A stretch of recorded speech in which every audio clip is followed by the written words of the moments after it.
Hey, good morning, everybody, and welcome to Success Coaching Live. My name is Reid, and I'm your host, and it is Fun Friend Friday. I so am excited about today's guest. I've got all kinds of notes piled up over here. So come on into the room. I hope you have enjoyed. Good morning, Jill. You are going to love our Fun Friend Friday guest, Amy. She's in the house. She's been texting me all morning. She's so excited. Good morning, Melanie. Good morning, Todd. This is going to be epic. Melanie, if you think I prepared for yours, Amy is in for such a shock. It's going to be phenomenal. Good morning, Charles. Good morning, Helen. Good morning, Amy. I see Amy is already and watching. So I'm going to sort of give a little instruction. So as we do this next week, if you're one of the Fun Friend Friday guests, you'll know what to do. So take a moment and hit the share button so that when I go and invite Amy, Amy's page will see her, my page will see her, and guess what? Helen and Todd and Melanie's page will see her. Look at these notes I've got for Amy. Amy, I am so excited.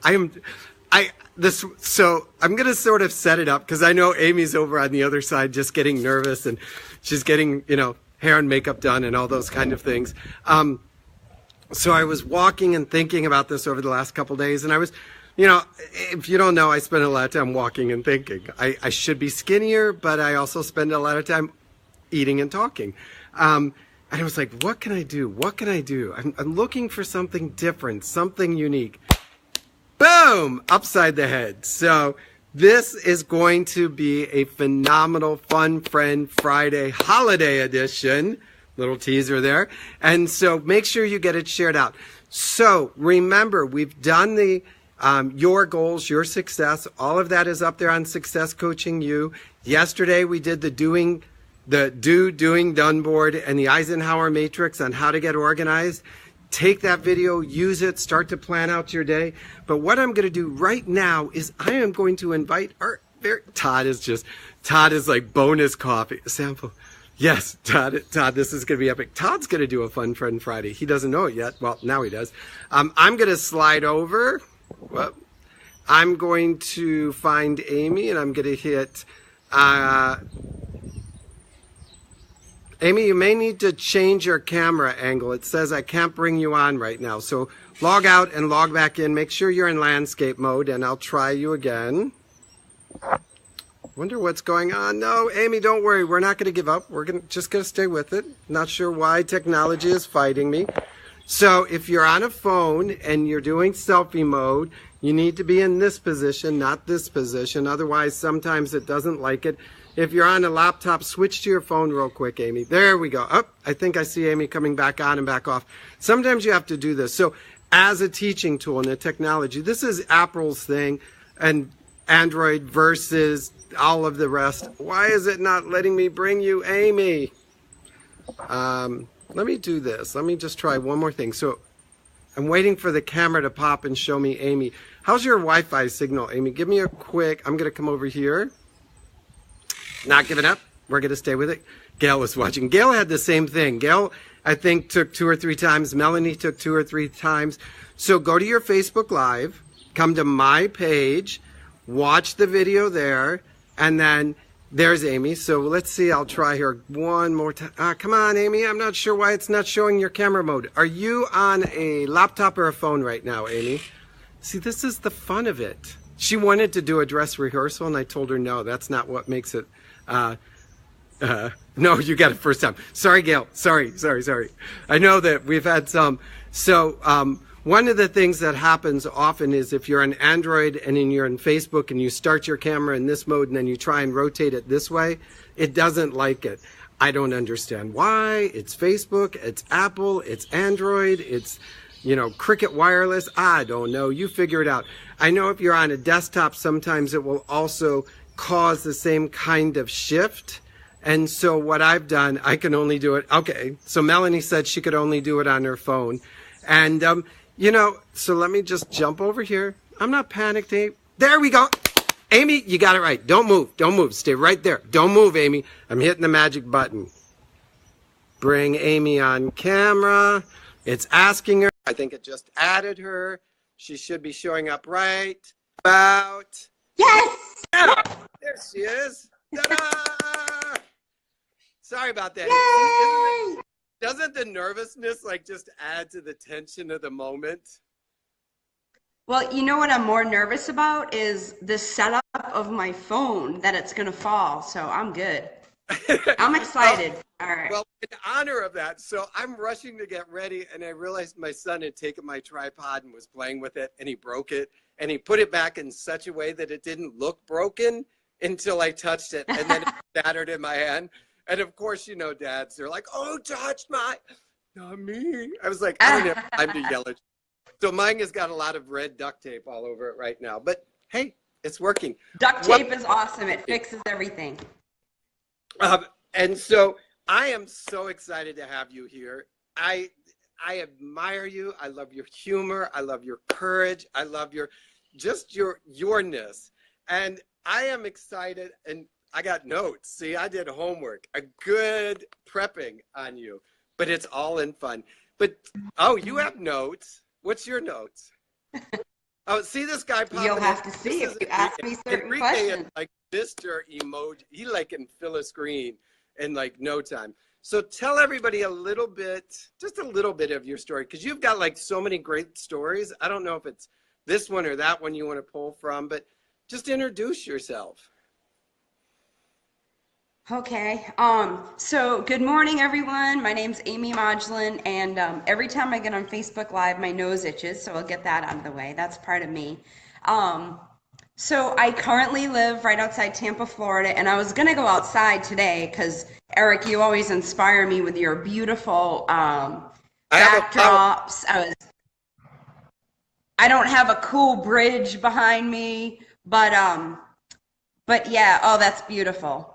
That's beautiful. I'll skip this. Well, I'll take you outside today. It's a foggy morning in Florida. So I was like, well, you know, it's Christmas is coming, so let's see if I can get this set back up. Okay, I've been practicing this setup with the phone all morning. Okay, so I live in just outside Tampa, Florida. Just moved here last year. I'm from Boston originally, and yes, the way that you introduced me is Red Sox! Yes, I am the most diehard Red Sox fan in the world.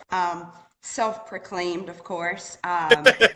Yeah, and I don't really know what you want me to say about me, Eric, but I am just, you know, when you said fun friend Friday, of course, you know, your go live time doesn't always work in my schedule. I always watch the replay, but loved the one with your son, and you asked me to come on, and it was fun. I was like, that's my middle name, so sign me up. I'm ready. Well, so, you know, I always get stuck with the same thing. People say, tell us about you, and I'm like, well, I wear a size this, and first I try to find something red for you. I don't have anything red, and well, I did, but I don't think we're going there on camera. So I do have a little bit of red on, but it's below, like I say, below camera level. So I did consciously plan some red for you. But what I think is funny is, so if you don't know this about Amy, she plays baseball. And I don't mean softball. I don't mean slow pitch. I don't mean grandma league. I mean, and not to be sexist, but men's speed baseball official. And you go to the Red Sox fantasy camp where you get to team up with coaches and players from the Red Sox franchise, right? Yes. 18 days. So camp starts in 18 days. I'll actually be at the training complex a couple days early because I have some business to take care of. But yes, I play full on man baseball with the Boston Red Sox. And if I can, I'll kind of tell the story of how I got involved in that, if that's cool. I watched some of the original women's league, like the 30s and 40 women leagues interview, and I thought, wow, those were women of courage, because not only were they breaking the stereotype of women, but they were stepping into a male-dominated, and they were American heroes at a time that our men were off, in service. And so I loved listening to their story and then seeing how it overlaps with what you get to do today. Absolutely. And so I'll tell you about how I got involved in it. But you know, to feed off what you said about, you know, a men-dominated sport is pretty much, you know, I didn't play any of the, you know, boy sports when I was a kid. I was a cheerleader, I was a gymnast, and I was a figure skater. So it doesn't really get more girly than that unless you do ballet. And I am just, everything I've done has always been in the male dominated world, you know. And early in my career, I was in EMS. I was worked, you know, in emergency medical services, and that was a male dominated place. And then I joined the Navy, and that was a little bit more women by the time I got into the Navy. But yeah, I've just done, you know, I like to do the things that people don't expect. So let me set the stage for you about how Red Sox camp came along. So I was working in corporate America, not doing that anymore, thank God. But I'm sitting in a meeting with all of the executives. So I was in healthcare. So I'm sitting in a meeting with all of the top physicians in our organization.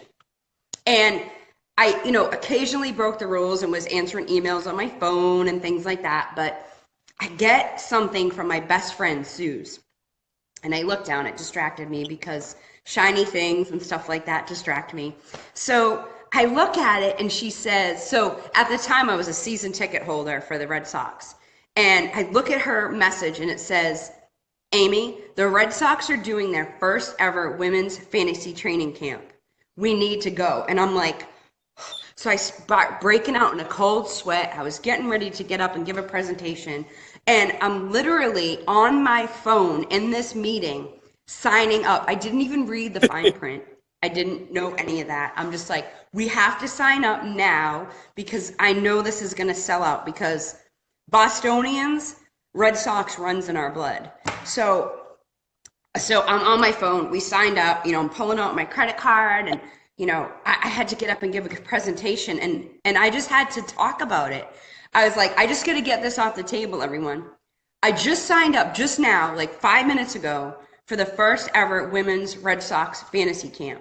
And so that was how it all started. But the first camp was 3 years ago. And we get to go down to JetBlue in Fort Myers, Florida, which is where the Red Sox do their spring training. And you mentioned watching the stuff about the original women. So our camp is modeled after A League of Their Own. We actually have 2 ladies every year that were original ball players and who were actually cast in the movie. And they come down and we've got 4 teams. And I knew you were going to ask me about Red Sox. So this is my team. Yep, go that way. There you go. The Peaches. The Peaches. That was the one Madonna was That's yes. So that's the team I've played for the last 2 years. Yes. So it is just the most incredible experience, most phenomenal ladies. We have some really talented girls. Last year, one of the girls on my team hit an in-park home run at JetBlue. And she's like 3.5 feet tall. She's my hero. So yeah, I could talk about it all day. I'm sorry. I was watching into it and studying up on it because it really did fascinate me. But what I loved is the bases aren't moved in. The pitcher isn't moved closer home plate. They don't move the wall in so that it all feels, you know, like accomplishable. They're like, no, if you want to do this, you do it like everybody else. You show up.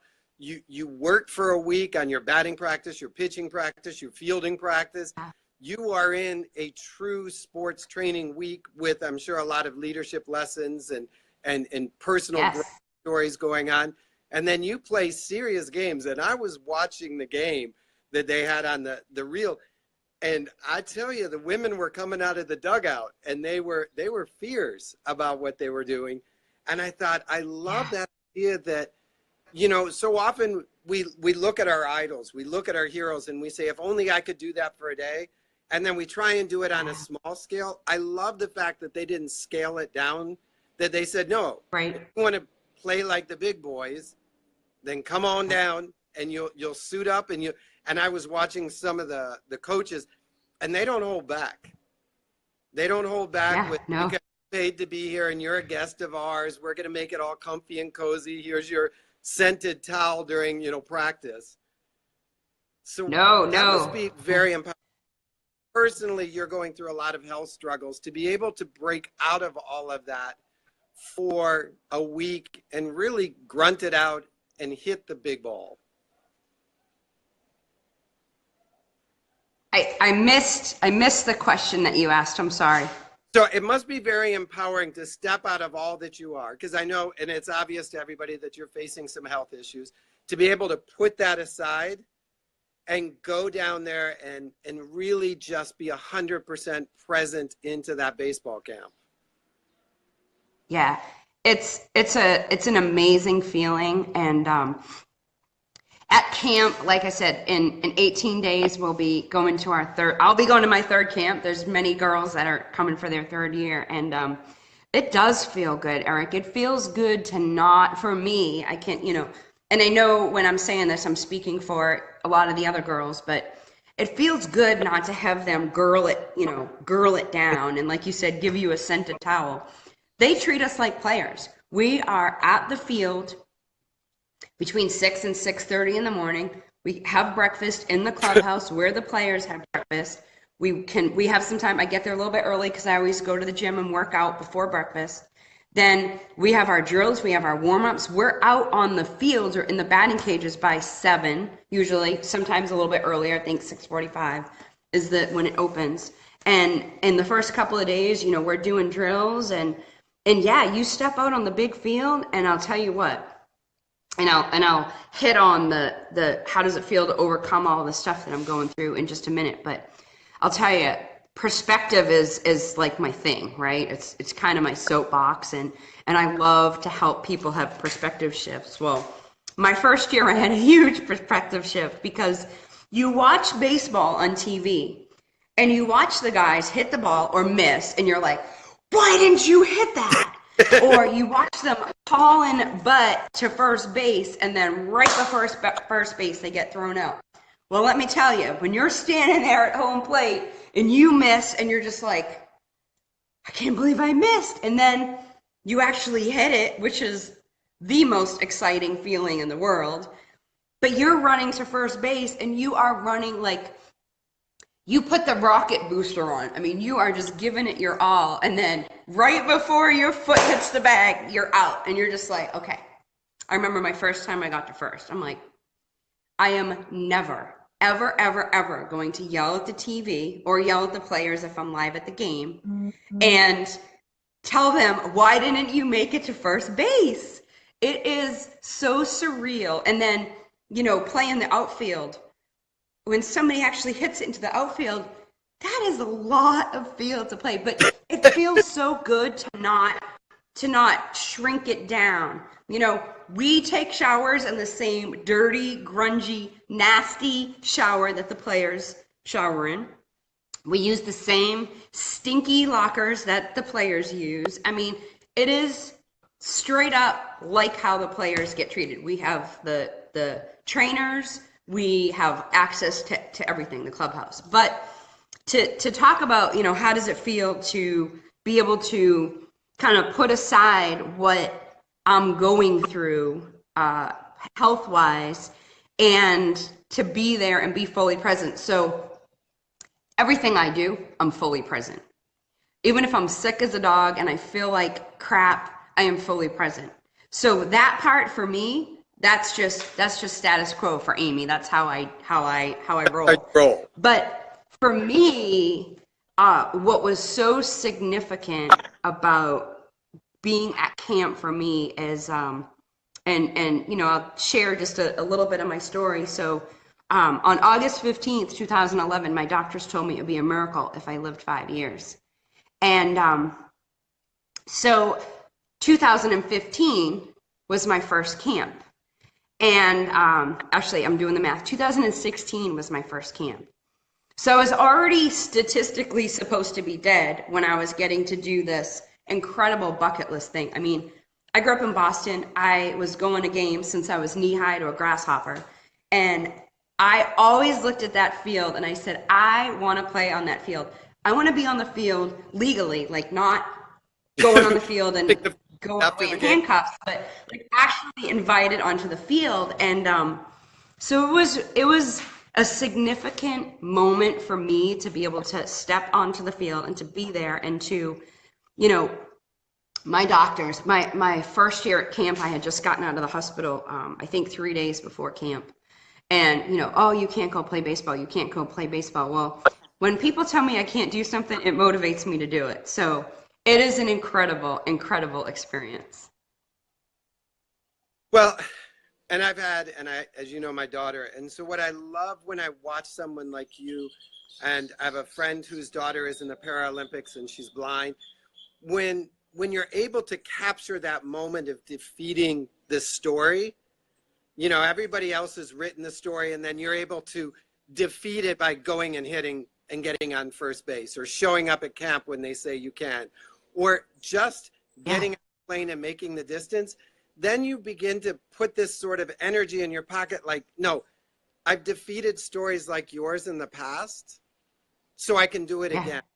And so all of us have that opportunity that when we hear people tell us a story that we're supposed to live, we have the option to adopt it or defeat it.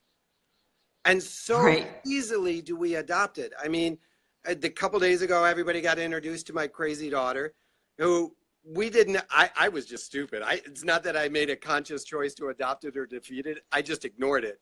And so I love when I see you taking on these big, bold challenges where everybody would say, no, it's okay, Amy, you can sit.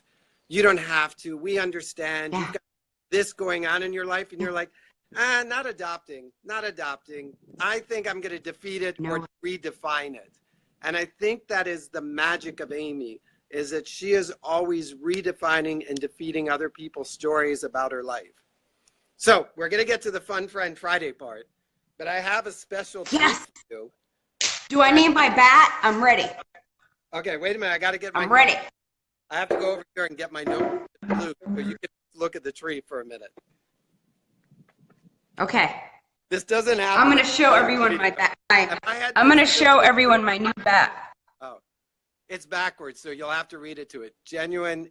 We can't read it because it's backwards on camera. Oh, okay. It says Genuine Amy Modglin Model AM33. 33 is my jersey number, and there's the peach. I had this handmade, so this is what I'm going to be hitting my home runs with this year. Uh-oh. Now they're skipping. I'm going to crack that. All right, now this shows you how much homework I did. Now I'm hoping you can get it and tell the legacy of why it's significant. Let me just do this.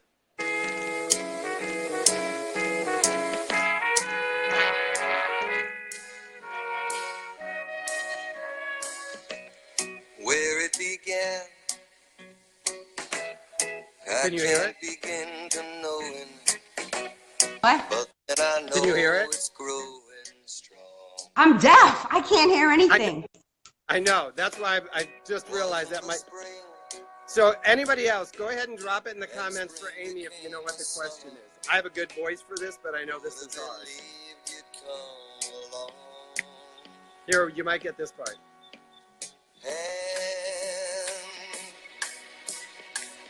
Touching hands. Neil Diamond.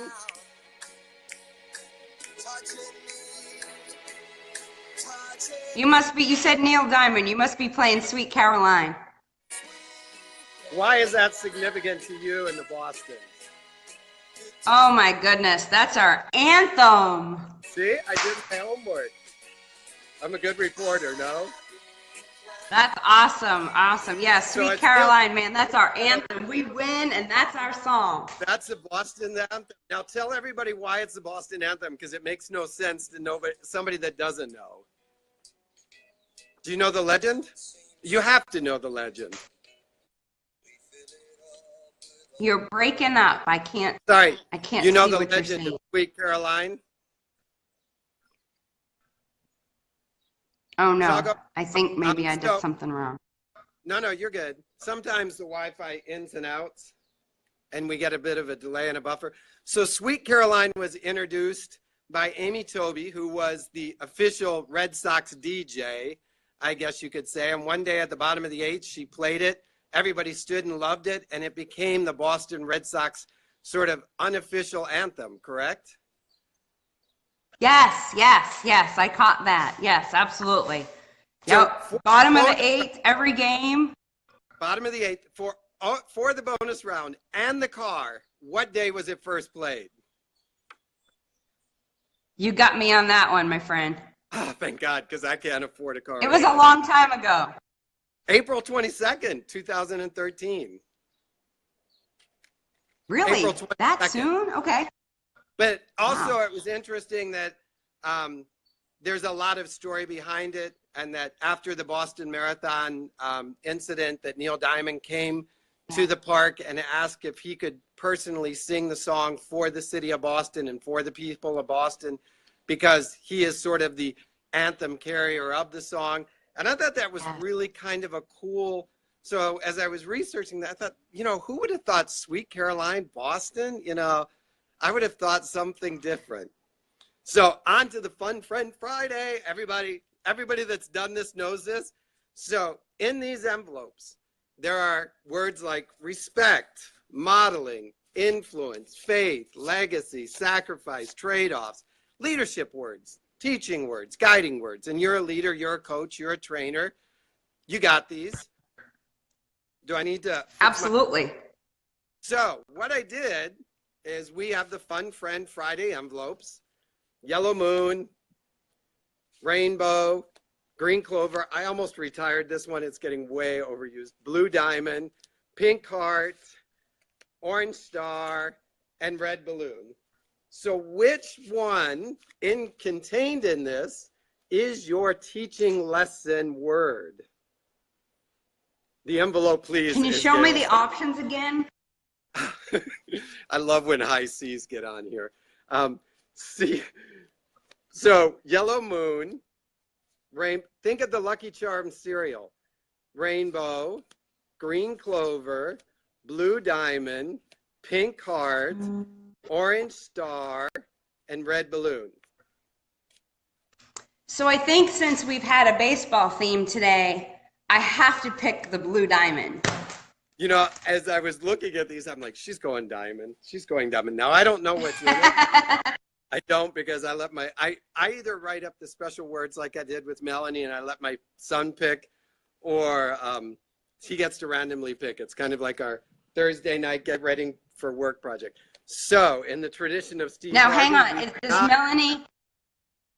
Nobody knows. Is Melanie okay with my choice?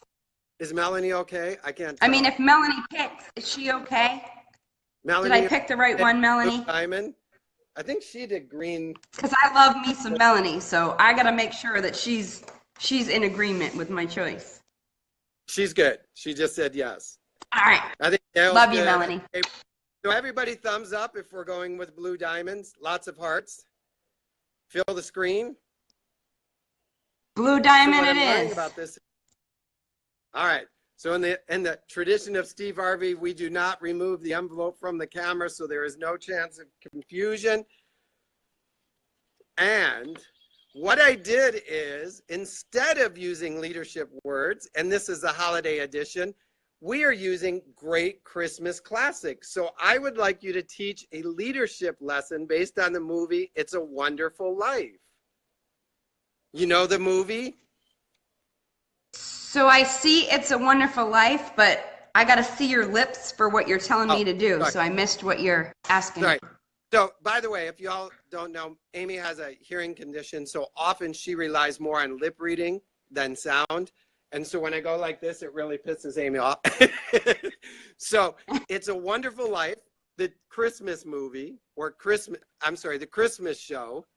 And so what I want you to do is take that movie. You know the movie? Yes. You know the movie? I love the movie. Great. Give us a teaching leadership life lesson based on the movie from Amy's perspective. Oh, God. From the movie? Not from man, the movie. I love the movie, but it's... You don't have to pull it from the movie like a critic. Just when you hear It's a Wonderful Life and you sort of think on that, what does that mean to you? And I just used Christmas movie titles as a kickoff point. What's a wonderful life to you? I got it. I got this one. So And I am not, of course, I've watched It's a Wonderful Life, but I'll tell you a secret about me. My ADD is way too bad. I can't like capture movies. Now, a football game or a baseball game, I don't miss a beat. But so I can't really quote anything from the movie, especially off the spot. But It's a Wonderful Life is definitely something that I can speak about. So I think the first thing that comes to my mind when you ask me to teach a lesson on It's a Wonderful Life is, what does wonderful mean? And what is your meaning of wonderful? Because I think that every single person that is watching right now, every single person that will watch this recording later on would define wonderful differently. And I think that the definition of wonderful probably changes for people based on the season of life that they're in, and also based on the day. I mean, I have kind of an overall arching definition of how I would say a wonderful life is for me. That's every day. That's kind of like the top definition, and that's being alive.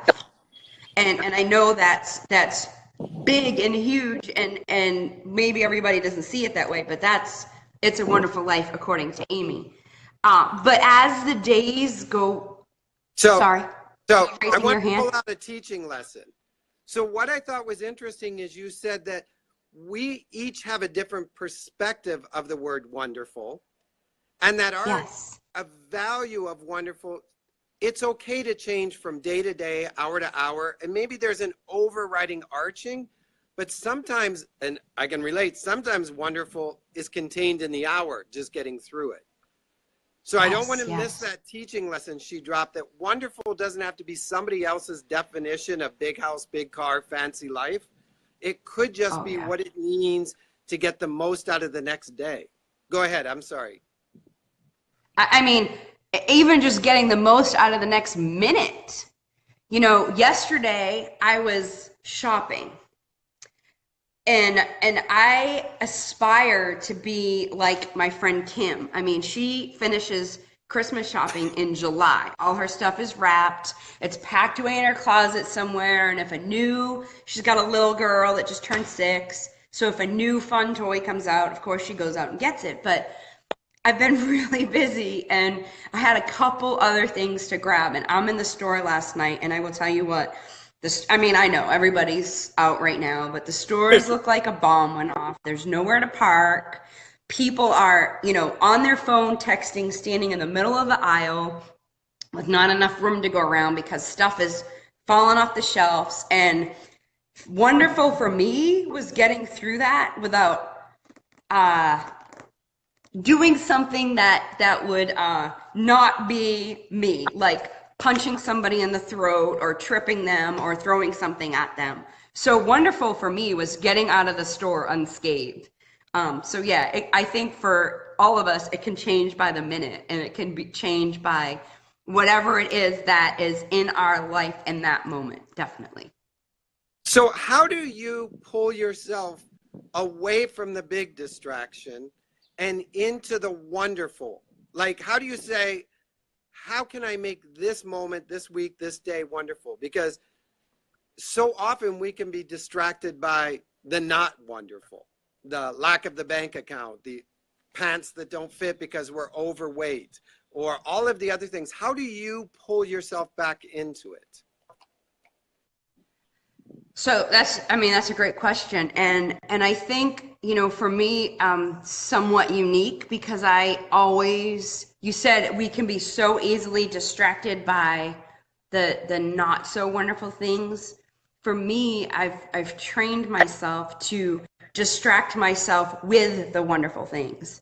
So for me, when those not wonderful things come into my sight, like I told you, the people in the store last night, I fill my mind with all that's wonderful. And for me, I have just so much that I'm grateful for, and so much that's wonderful. And, like you said, other people have definition of wonderful, like, nice house, fancy car, nice clothes, two kids, a dog, and a white picket fence. Well, that's not my definition of wonderful. My definition of wonderful is is, like I said, it's being alive. It's being able to do what I love. It's being able to put a smile on somebody's face. And, you know, it's something that's just popped into my mind that's sort of related to this, I guess, is you notice I have a hairdo that I've been doing I did my hair specifically to be on this show with you, Art. And, you know, people will look at me and just, and especially like, I don't even think about it anymore, but little kids will look at me and they'll just be like, Mommy, you know, what's going on with her? And I'm just like, you know what? Like, I don't care. I have so much that's great in my life and so much that's around me. And I just think, like, rather than being insecure that somebody's looking at me because I look funny or looking at me because whatever, you know, I just think I'm just happy that somebody's paying attention to me. I'm happy that I'm alive, that somebody can pay attention to me. So that's really what I do, Eric. You know, I think so many people, and I'm going to jump in my soapbox for just a minute, if that's okay. So many people hear my story and they feel bad. They, you know, oh, I'm so sorry you're going through all of this. And I hate when people feel sorry for me, because there's so many people, you know, that have it so much worse or have so many more struggles than I do. And no doubt I have some struggles. I have some huge struggles every day, every second of my life. But I don't focus on that. And two, I reflect back to times in my life where I was incredibly humble. And I'll just share, you know, one of those moments. When I was still in the Navy, I was stationed in Landstuhl, Germany, at the hospital where all of the service men and women from, you know, all of the friendly service men and women get flown there straight out of Iraq, Afghanistan, all of the other places over that they are fighting our war. And when I was there, I think at that point there had been 4 quadruple amputees from the war. And I got the honor and the privilege of taking care of 2 of them while I was there. And hearing them, once they, you know, when we get them, they're sedated and they're intubated and, you know, they're not really aware of what's going on. But when they wake up and they realize that they are now missing their arms and their legs, and hearing these were both men, the 2 that I took care of, hearing these 2 men ask the question of, how am I going to hug my children now? You know, how am I going to take care of my family? How am I going to raise my kids? How am I going to take care of my wife? How am I going to provide for them? And, you know, for me, that was the time in my life where I started to get sick and things started kind of going downhill health-wise for me. But I was like, I've got my arms, I've got my legs, I've got all of the parts that I need. Now, they don't always work right, but it's just so humbling to me when I have those negative distractions coming into my focus. I just think of things like that, and I think of how wonderful my life is and how wonderful the opportunities that I have. I mean, this opportunity of, you know, sitting here, you know, on a beautiful Friday morning, you're in Uruguay, there's people all over the world watching. I mean, life is wonderful. I love, and a butterfly just went by, in case you want to know, big old monarch. They're, because they, you know how they rotate seasons, so our backyard is covered with hummingbirds and monarchs, which I always think awesome. Butterflies are, and I know you had, was it Henry? What was your butterfly's name? Humphrey. I just saw him the other day. He was flying around outside. Well, hey, maybe Humphrey's cousin that went by, checking in on maybe. So just let Humphrey know his family's here as well. What I thought was interesting was the way you said,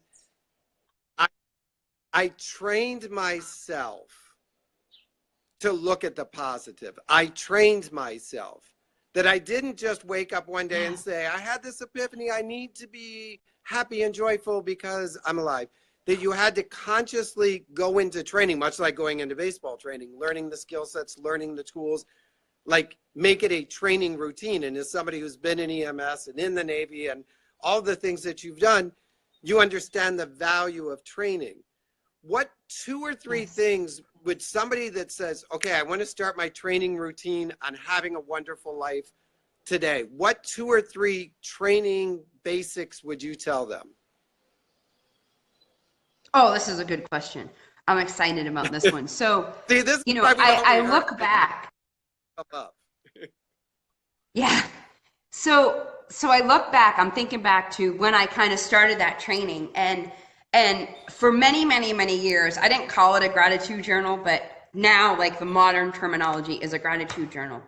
And the first thing that I would recommend for everybody to do is, it doesn't have to be a journal. It doesn't have to be anything fancy. It can be a list on your phone. It can be a list on your computer. It can be something handwritten, whatever your style is. But, you know, take some time, go to a place. If you have like a physical place, you know, for me, I love going to the beach, or I love going and sitting up on my pool, but go to a place that's not distracted. You know, you're not distracted, and write down things that are great in your life. Write down things that make you smile, things that make you happy.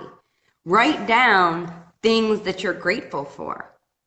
And I started doing that, you know, years ago when I started to make that shift and to train myself of focusing on the positive and the wonderful rather than the negative, because, you know, the negative weights you down.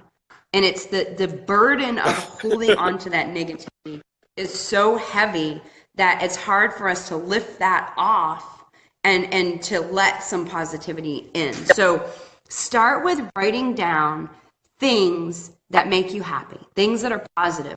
And it doesn't all have to be about you. Like you just said, a hummingbird flew by. That's something that makes me happy. That's something I would write down. You said you saw a butterfly. We talked about Humphrey. I told you I saw Humphrey. That makes me happy. So, you know, for me, I carried it in, you know, those little tiny notebooks. I carried that, and I always had it with me in my purse or in my pocket. And when I started to feel that negativity, when I started to have negative things come into my sight, I would pull that out and I would spend some time, call it meditation, call it reflection, call it whatever. But I would look at the things that made me happy, to distract me. So that's and the second thing that I would do is really, I'll tell you, you know, the people that know me today would not believe this, but I used to be a really selfish person. And for me, I get so much joy out of doing things to add value to other people. And I know there's a lot of John Maxwell team people on this call today. So adding value is a terminology that is familiar to many of us. But for other people that are watching, you know, you have to define add value. Sometimes add value is, I'll give you an example. I had a community event a couple of weeks ago where I gave away candy canes with my business card on them, and I had some left over. So my husband and I have grabbed them, and we're just giving them to people randomly. And it's making their day. It's making them smile. We had the cable guy come the other day because we had some workers cut the cable line. And he was in a really grumpy mood. He was just, and him and I did not gel. So my husband came home and I was like, you need to go talk to him because he's just not connecting with me. You know, gave him a candy cane. That's adding value to people. And I think for me and hopefully for other people, when you do something wonderful for somebody else, it leaves you with a wonderful feeling. And I honestly believe, you know, there's no science behind it, but I honestly believe that when you give wonderful, you attract wonderful. Because the more wonderful that I try to give in other people's lives, I mean, it's multiplied in my life. I mean, people are so wonderful to me. So that's the second thing. Do things for other people. And then really the, let's see, what would be the third thing? I think, and it's kind of, the third thing is kind of a combination of the first two things, but I love to reflect. My phone was acting up. I hope everybody is okay here. I'm getting a weird here. I didn't get the question.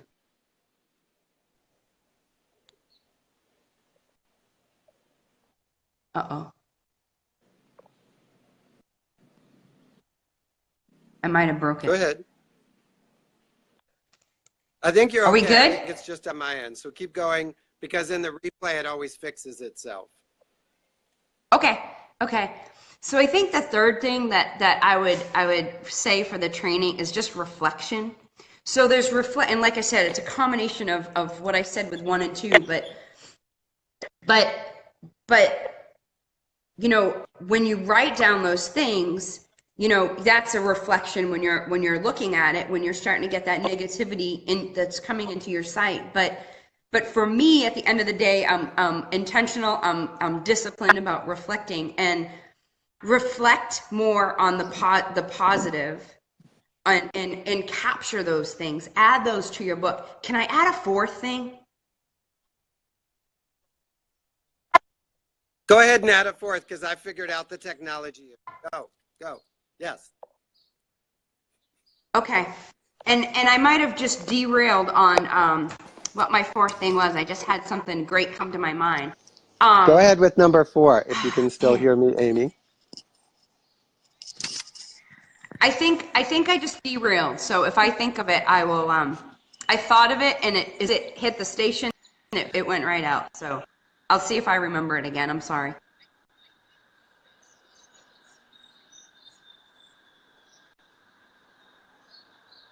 Oh, I know. I remembered what it was. And it looks like you're frozen, so I'm just gonna keep yapping. Oh, you're moving. Am I good to do the fourth? I remembered it. All right, well, I'm going with it because I'm a rule breaker. I'd rather I'm good. ask for forgiveness than ask for permission. So the fourth one is, I saw that thumbs up, good. So the fourth thing that I would say for training, we're talking about training yourself to focus more on the positive than the negative. For me, when something negative comes into my sight or something negative is happening, I try to figure out what I can do to turn that around to be a positive thing.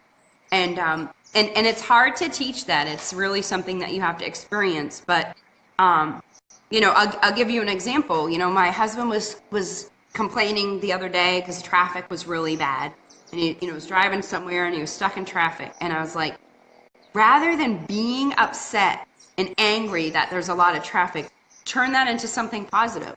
For me, I love think time in the car. I love when if there's traffic and I'm trying to get somewhere, you know, that's another thing, but I always go early. But take that negative and turn it into something positive. For me, I would take that time to pray or to think or to plan or reflect, and don't let you have the control. We have the control over having positive things or negative things. So when things aren't wonderful, since we're talking about It's a Wonderful Life, when they're not wonderful, make them wonderful. And that's number 4.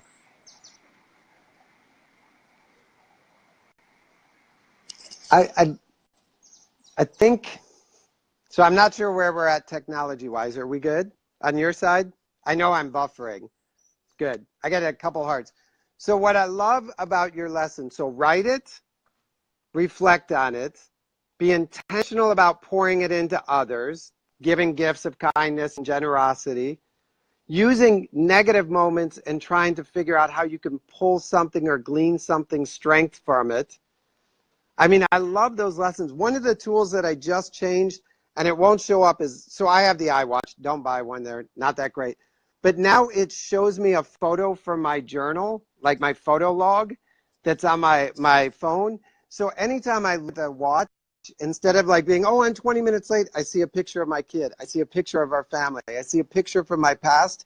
And it takes me for just a brief moment back to that place where it was obviously significant enough for me to take a picture of.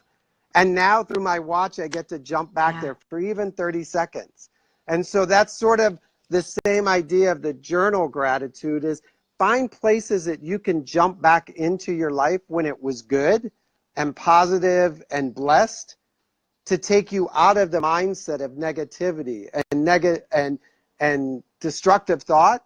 And so by having your phone scroll photos or your watch scroll photos or your gratitude journal on the corner of your desk, and before you make a difficult call to a client, you look at that gratitude Yes. journal and you say, oh, wait a minute.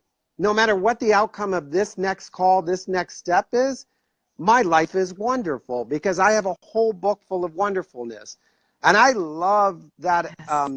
that idea of it's a wonderful life. You just have to make it. Absolutely. And nobody's going to make it for you. You know, I Now, mean, you have to make it for yourself. You have to find moments of wonderful, and you have to make moments wonderful. You got to find them and you got to make them and create them. And yeah, you will fill your book with a ton of yeah, and wonderful. this idea that And somebody's going to it make does my give you life, something. yeah, this idea that somebody's going to make my life wonderful is so overrated. Well, and people make your life wonderful in moments, right? So in my life, I had one, you know, just two or 3 days ago. Somebody said something to me that was so profound that it made my life wonderful. And it made my life wonderful in that moment.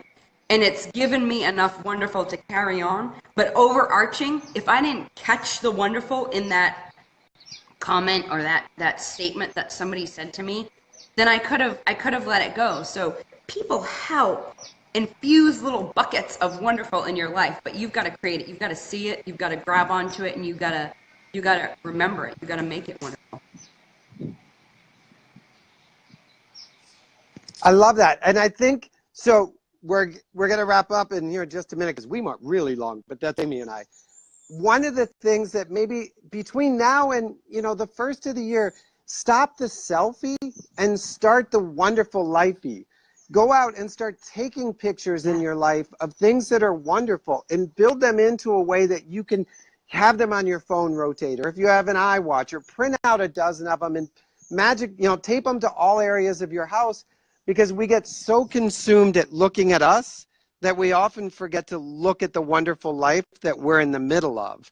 And, you know, this taking a picture of us in front of this and us in front of that. And let's just turn the camera the other way a little bit and start to see the wonderful life that we have.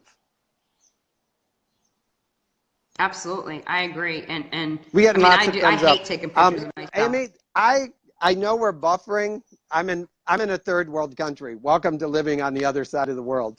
This is our Wi-Fi. We carry it with us. Oh, there it is. And who knows? Tomorrow they may take it down and rebuild the telephone pole it sits on and turn it into a surfboard. That's the way life goes here in Uruguay. But I love it because That is kind of wonderful. I've had a wonderful journey. You know, here you never know what's going to happen next. You just roll with it. And I've learned that after 3 years now. I want to so humbly thank you for your time this morning. You have dumped lessons and learning of courage. You've really helped us shift in this time of chaos that so many of us go through at Christmas, and to getting out of Christmas and getting back into life. And that's really what the celebration of Christmas is about life. And so I love that lesson. I know I'm blocking and it's hard for you because you can't read my lips as I'm buffering. So I apologize. Somebody can translate below for. I can see you. You're good. But Christmas is really about life. Oh, you're good? Okay. So Christmas is really about life, and you bringing that lesson of what a wonderful life is, it's a whole circle. It's a whole circle. And so now you know why I didn't want to plan, because we would have lost what was given to us in trying to create what we wanted. So you did a phenomenal job. Everybody, did Amy not do an incredible Fun Friend Friday? Thumbs up, happy faces, smileys. Now in 18 days, she's going to go out. Don't hit the camera. 18 days, she goes off. She's going to be hauling butt to first, second, third, fourth, and on her way to home. I want to thank you so much for the courage and example you bring to everybody. I know there are lots of people that get to watch you from a distance and up close. Trust this. Trust this. You touch lives.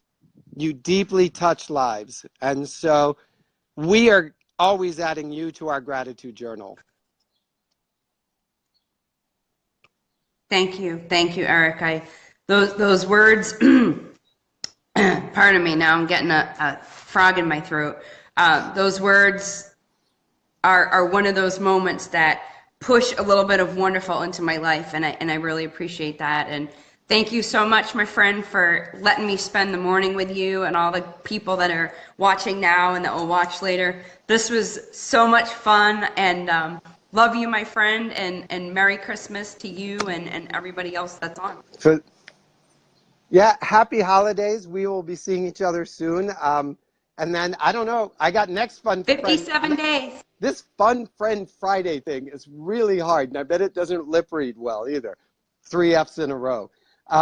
But next Fun Friend Friday is already booked, but I think Melanie might have to come, Melanie Massey, Todd. I think there's a couple of people out there we're going to have to pull in. Yes. Or the Groovy Girls. There's so many have to have the Groovy Girls on. Out there. Thank you guys so much. Well, share it out and send me some suggestions of who you guys want, and I'll be more than happy. I love this Friday. I love this event that we get to do together. I've grown and learned.